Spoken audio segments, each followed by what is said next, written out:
One of the reasons why we have set that tendency of believing that somehow Africa's problems are so overwhelming that it's not even worth investing is that we've heard most of the times the negatives.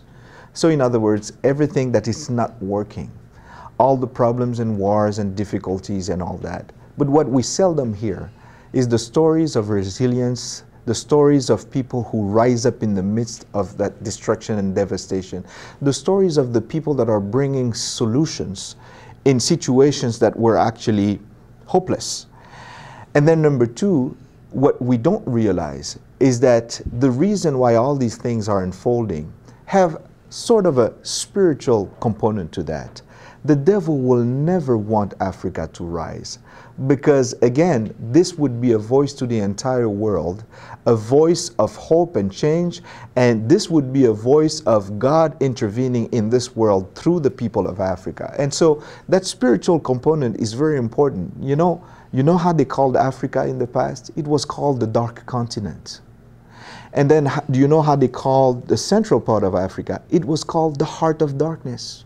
So in other words, if any authority spiritual was actually reigning in that part of the world, it was actually the evil forces. But we believe that there is hope, and we've seen it. We've seen how the investment we are making in people's lives is bringing a harvest that we never expected. And we believe that not only because of the testimonies we've heard, not only because of the change we have experienced ourselves, but because we believe in a God who's able to redeem and change situations. You know, I gave a sermon not long ago that I called, I said that God's insurance plan is spelled PPO. P for problems. First of all, P for promises. In other words, God has promises for our lives. P for problems, and then O for opportunities. So in other words, in some of the worst situations, God can actually show up.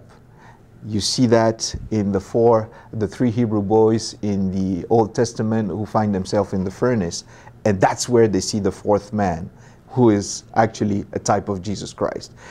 You see Daniel thrown in the lion's den, and that's where you can see the angel shutting the mouth of the lions.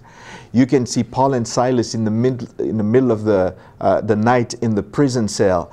That's when they see how God is able to shake the entire place. So I believe that in the midst of some of the worst stories of humanity here, we are seeing the hand of God really changing the situation around. And so don't believe the negatives. There are realities, but focus on the positives. Why?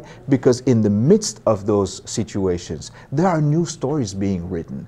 And we need people to focus on that to show that if we are more of us involved in writing those new stories, then we will only hear what God is doing as opposed to what the devil has actually invested in our part of the world.